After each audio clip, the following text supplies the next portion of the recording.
Shu. Kada kada gudum gudum. Nahi. Namaste everyone. Welcome to India Reads Aloud, an initiative by the Turning Pages Foundation. I'm Shashi Tharoor, and I'm excited to read a wonderful story with all of you today. Stories have the power to take us to new places, to meet new friends, and to learn amazing things. The book I'm going to be reading to you today is by my own sister, Shobha Tharoor Srinivasan. It's called Sandalwood Story and it's published by Wonder House. See, when we were growing up, I was the eldest, and my younger sisters and I would often play a game in which I would begin a story and leave it tantalizingly poised for them to continue. And then they would have to continue the story.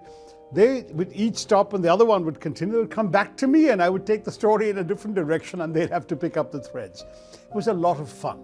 And as a result, all three of us grew up very fond of reading, writing, and storytelling. My sister has written a large number of children's books, and I've written books for somewhat older readers. But both of us love the power and the message of a good story. Let's dive right into Sandalwood Story by Shobha Tharoor Srinivasan, published by Wonder House. The annual Trees and Plants mega sale was about to start, and all the nursery residents were very excited. But two little trees, Peepal and Coconut, sat in their pots looking sad and worried. The Banyan was on the same shelf, sitting tall in his planter. People looked at Banyan and whispered to Coconut, "Look at Banyan tree, see how big and grand he is. We're just small shrubs. Do you think anyone will want us or even notice us?" Banyan heard the whispering and puffed up with pride. Standing straight so he looked so big, he spoke in a confident voice. "Hi, little ones. Do you know who I am? I'm a banyan tree, the most important tree in the nursery. I will grow into a giant tree with roots that cover the ground for miles." He continued boasting. "My granduncle, the grand banyan tree in the Calcutta Botanical Gardens, has the most massive canopy in the whole world. He was recorded to be the largest tree specimen in the world in the Guinness Book of World Records in 1989. Scientists have studied him and thought the great banyan tree in the Calcutta Botanical Garden looks like a forest rather than a single tree. Did you know that?" Pleased with himself, he continued, "When I am fully grown, I will have a grand canopy of leaves, and my roots will cover the entire ground." Coconut and Peepal nodded, feeling very dejected. Both trees were certain that no one would come and buy them to plant in their gardens. They shriveled in their pots with disappointment. Banyan rambled on. "My leaves will become large and glossy, and the shade I cast will be the envy of all trees. I'm also the national tree of India and represent eternal life because of my ever-expanding branches." Coconut and Peepal decided that they would hide somewhere so no one saw them.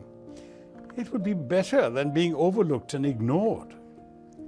Just then, Sandalwood, who was listening to Banyan's boasts, turned to Peepal and Coconut and spoke in a gentle voice. "Don't be sad, my friends. You are also very special trees. If a coconut tree is watered for 5 years, it bears coconuts for the rest of its life. Isn't it wonderful that a family can be nourished for so long with a coconut tree?"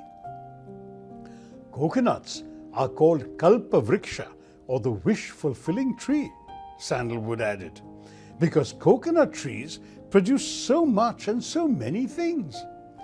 One coconut can produce milk and oil, and its shell can be used to make bowls and spoons. And don't forget the tasty coconut itself," Sandalwood said, smiling. Coconut too smiled, feeling quite pleased. After what he had just learned, he too had reasons to cheer up. "And you, dear people, you are the symbol of happiness, prosperity, and good luck for so many. Did you know that many people consider the peepal to be a sacred tree, and people of the Hindu faith meditate under your branches? The peepal tree is called Bodhi, or tree of enlightenment, by Buddhists. It is said that the sage Gautama Buddha gained his wisdom while meditating under a peepal tree. Also, the peepal's leaves and bark are used for medicinal purposes in many parts of the world. This means that you are used to treat different ailments. How special you are! Peepal felt happy. He was just as significant as all the other trees in the nursery. Wasn't that wonderful? Sandalwood had reminded him that every tree was useful in its own right, and each had its own qualities. In fact, people had heard that sandalwood oil was used for medicinal purposes, and its antioxidant properties were prized by scientists all over the world. And many people bought sandalwood for its woody and sweet fragrance. So sandalwood had been overforested and was now in short supply. Today, sandalwood is an endangered tree and the most expensive wood, valued more than banyan. Still, here she was, so kind and humble, without any of banyan's boastful manner. Coconut and people thought about sandalwood's words. Every tree has an important place in the world. All trees contribute to the environment by providing oxygen, improving air quality, conserving water, preserving soil, and supporting wildlife. Each tree takes in carbon dioxide and produces oxygen that everyone breathes. Trees are important for existence. They decided that from now on, they would remember Sandalwood's story. They would never again let themselves be affected by the mean boasts of Banyan or anyone else who tried to make them feel small. They would stay cool like sandalwood. They would be confident. With this resolve, Peepal and Coconut perked up and bloomed. They were ready to be planted. That's Sandalwood's story. And it's a story about trees, and you learn a lot about trees, which is good because books should be educative as well. But it's also really a story about us. It's about children. It's about young people. Some of them boast and make others feel small. But every child should realize that every child is special. Every person is special. And every person has qualities. They're different from other people's qualities. We don't have to be like the Banyan to be special. We can be ourselves and be special. It's a good lesson for every child to learn. That was Sandalwood's story by Shobha Tharoor Srinivasan, published by Wonder Books. Thank you all. Jai Hind. Subscribe to India Reads Aloud and press the bell icon. And watch your child grow through stories, one page at a time. Now it's your turn. Join the joyful reading movement. Read aloud to your child. Just 10 minutes a day makes a big difference.